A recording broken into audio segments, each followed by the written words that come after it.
Mesdames et messieurs, aujourd'hui nous allons débattre sur le sujet de l'orgueil et l'humilité. Alors, qu'est-ce que l'orgueil et pourquoi l'humilité change-t-elle tout? Bienvenue sur ce nouvel épisode. Nous allons recevoir donc le prophète Lovie Elias pour nous éclairer sur le sujet. Qu'est-ce que l'orgueil et pourquoi l'humilité change-t-elle tout? Lisons Jacques 4, verset 6. Il accorde au contraire une grâce plus excellente. C'est pourquoi l'Écriture dit, Dieu résiste aux orgueilleux, mais il fait grâce aux humbles. Donc, selon Jacob dans ce verset, Dieu a résisté eux à cause de l'orgueil. Mais que signifie l'orgueil alors aux yeux de Dieu? Parce qu'en réalité, quand on analyse la vie de Esau n'a jamais manifesté une quelque forme d'orgueil ou de fierté contre quiconque. Quand tu réfléchis dans ce sens, du genre que tu réussiras seulement, d'accord, à cause de ta vie chrétienne, eh bien, tu es orgueilleux. Alors, par exemple, Esau a rejeté, c'est-à-dire Esau a vendu son droit d'aînesse parce qu'il se disait que, bon, en fait, il est l'aîné, donc que rien ne peut changer cela. Donc, même s'il reniait son droit d'aînesse, eh bien, il demeure l'aîné de la famille. Donc, pour lui, ça ne disait rien. Aux yeux de Dieu, ça, c'était de l'orgueil. Si, par exemple, tu es prêt à tout faire ou faire n'importe quoi, juste pour gagner des faveurs de Dieu, eh bien, tu es orgueilleux.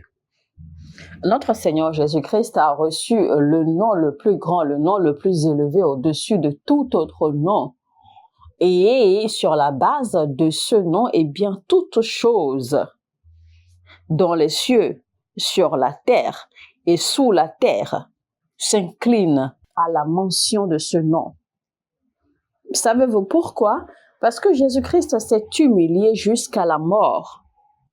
Sa grandeur n'était pas parce qu'il était enfant de Dieu ou parce qu'il était le Fils de Dieu. Sa grandeur était en fait sur son humilité, parce qu'il était si humble que même d'avoir accepté de mourir pour accomplir la volonté de son Père. La vraie humilité, c'est l'habileté de faire ou d'accomplir les œuvres et les désirs de Dieu. Quiconque peut se soumettre à ce niveau, eh bien, est humble aux yeux de Dieu. Parce que votre premier devoir n'est pas dû à votre mère, ni à votre père, ni à votre sœur, ni à votre frère. C'est en premier tout à Dieu. Donc, vous devez connaître en fait le sens de l'humilité aux yeux de Dieu. Vous devez donc connaître ce que c'est que l'orgueil selon Dieu. Parce que vous devez savoir que même le diable s'humilie devant Dieu. Mais l'humilité qu'il manifeste à Dieu est fausse, parce que lui, Satan ne peut pas accomplir les désirs de Dieu. Quand bien même il craint Dieu, quand bien même il aime Dieu, quand bien même il se soumet, il se prosterne devant Dieu, vous avez vu un peu comment il s'adressait à Dieu, comment il parlait à Dieu dans le livre de Job quand il rôdait sur la terre et que Dieu lui a demandé s'il avait vu son serviteur Job. Vous vous rappelez ce qu'il a dit, comment il a parlé à Dieu. Il disait carrément, Seigneur, est-ce que Job te craint pour rien? Ne te craint-il pas à cause des choses que tu fais dans sa vie? Et il demandait même que Dieu retire sa main de sur Job pour que lui, Satan, puisse le tenter. Et il disait, laisse-moi le tenter pour voir s'il va toujours t'aimer, s'il va toujours être fidèle à toi.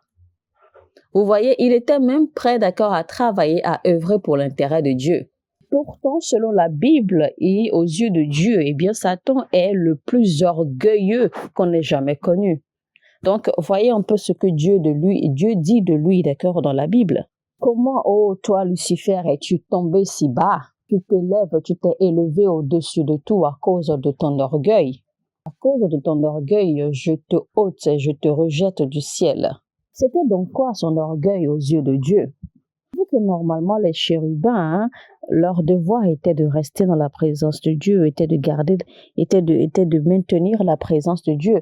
Donc, au lieu que le diable continue dans sa mission, eh bien, lui, il s'écartait de son travail, il s'écartait de son devoir et il ne faisait que penser, il ne faisait que réfléchir, il ne faisait que se voir élevé au-dessus de tout le monde, il ne faisait que se voir, d'accord, être adoré, être adulé, être respecté, être honoré. Il a même aspiré de devenir comme Dieu.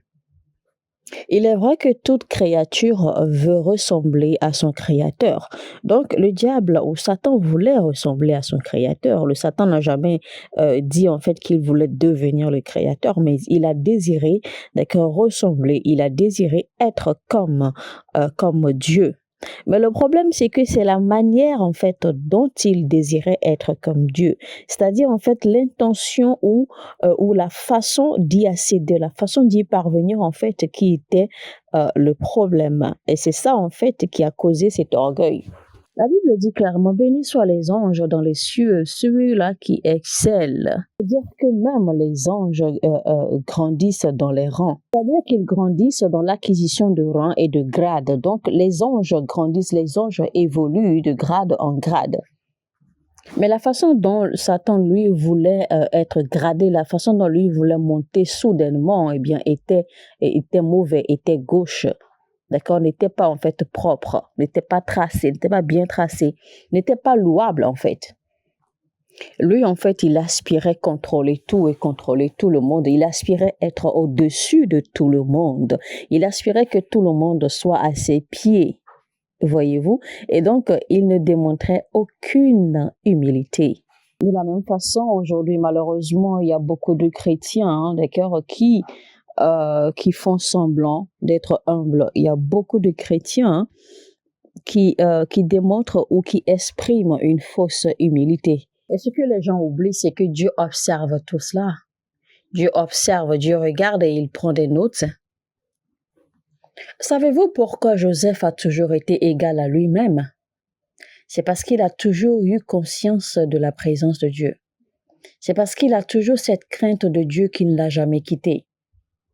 Déjà depuis quand il était encore dans la maison de son père, déjà au moment de sa vie où ses frères l'ont vendu, où il a été trahi, où il a été porté en esclavage, il était toujours égal à lui-même concernant sa crainte de Dieu.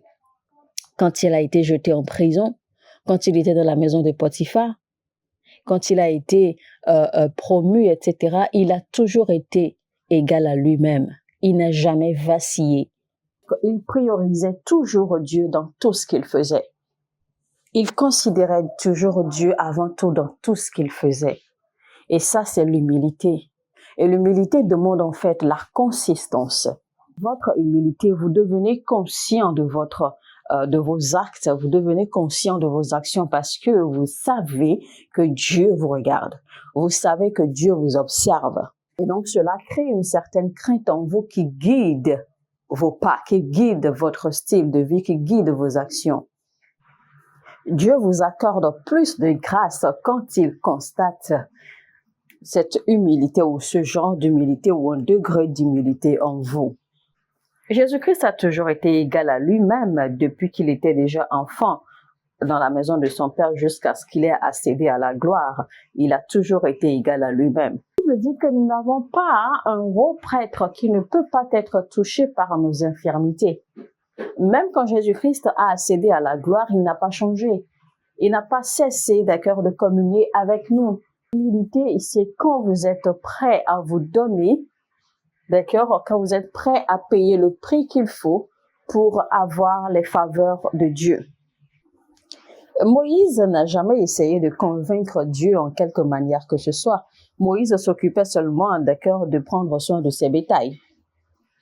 Quand l'ange lui est apparu derrière les montagnes, son attention avait été attirée et il était curieux de découvrir, il était curieux de savoir et de comprendre ce qui se passait ou ce qu'il voyait. C'est alors que Dieu s'est manifesté pour lui parler et lui donner ses instructions qu'il envoyait pour sauver son peuple, Israël. Et Moïse n'a pas hésité à accepter l'appel de Dieu. Et rappelez-vous ce que la Bible dit de Moïse. La Bible décrit Moïse comme étant l'homme le plus humble qu'on ait jamais eu sur terre. Jusqu'à ce jour, il n'y a pas de prophète qui ait été ou qui soit aussi humble que Moïse l'ait jamais été. Et la Bible nous fait comprendre même que Moïse avait atteint un niveau où il avait même dépassé le rang des prophètes, parce que la Bible dit que Moïse a été séparé du rang des prophètes. Donc, il a atteint un niveau où il ne pouvait même pas plus faire partie, d'accord, des prophètes. Donc, parce qu'il était désormais au-delà des prophètes. Et Dieu dit à Moïse que je t'ai fait Dieu sur Aaron. Ça veut dire que plus votre degré d'humilité croît, plus vous sortez de la classe des hommes. Et c'est ce qui est arrivé à Moïse, parce que Moïse avait atteint un niveau d'humilité que Moïse devenait pratiquement comme Dieu. Et rappelez-vous que Moïse, en fait, n'est pas mort, il n'est pas tombé mort, on n'a pas retrouvé son corps parce que Dieu l'a enlevé. Parce qu'il devenait pratiquement comme Dieu, parce que son niveau d'humilité le faisait plonger dans des dimensions qui se rapprochaient déjà de Dieu lui-même. C'est ce que Jésus a dit. Il a dit, « Apprenez de moi, car je suis humble et solitaire. » Vous voulez être comme moi, Jésus? Vous voulez être aussi loin que moi? Tu veux que mon esprit repose en toi? Eh bien, il faut cultiver l'humilité. Il n'y a pas d'accès à la grâce sans humilité. Et l'adoration offerte à Dieu vient, d'accord, sur la base ou vient de la place de l'humilité.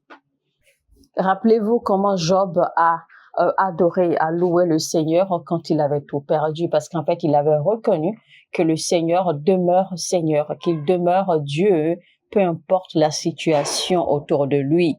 Et donc, il a dit, « Je suis sorti des entrailles de ma mère nue, et nu je retournerai à la terre. Alors, béni soit l'Éternel. » Donc, peu importe la situation, Dieu demeure Dieu, et béni soit toujours son nom. Ça, c'est une vraie adoration offerte à Dieu, malgré ce qui se passe autour de vous, dans le froid et dans la chaleur, dans le feu et dans les tempêtes. La Bible dit que Job n'a jamais condamné Dieu, il n'a jamais blâmé Dieu, il n'a jamais insulté Dieu, il n'a jamais questionné Dieu, malgré ce qui lui arrivait. Vous voyez son degré d'humilité. Et ça, c'était également une forme d'adoration. Dans l'humilité se trouve la promotion. Et la Bible dit, « Humiliez-vous sous la main puissante de l'Éternel, car en bonne saison, au bon moment, il vous élèvera. » Et en réalité, se cacher sous la main puissante de Dieu, c'est s'abandonner à lui. Parce que se cacher sous la main puissante de Dieu, ça veut dire que Dieu va vous éprouver. Il va vous faire passer par des situations difficiles. Il va vous faire face, d'accord, à des situations compliquées. Il va vous faire passer par le feu. Il va vous faire passer par les tempêtes juste pour vous éprouver. Et donc, vous ne devez pas résister. Vous devez vous soumettre et tenir et rester là jusqu'à ce que lui, il vous élève. Donc, chers amis, frères et sœurs, apprenez donc à cultiver l'humilité dès aujourd'hui. Mesdames et messieurs, on va s'arrêter là pour le moment. C'était donc le prophète Lovie Elias dans le titre intitulé « C'est quoi l'orgueil et pourquoi l'humilité change-t-elle tout ?» Première partie. Si vous avez aimé, d'accord, ce message, likez, cliquez sur le bouton j'aime et partagez au maximum autant que vous pouvez. Également, abonnez-vous et activez la cloche de notification pour ne pas rater la deuxième partie de ce message.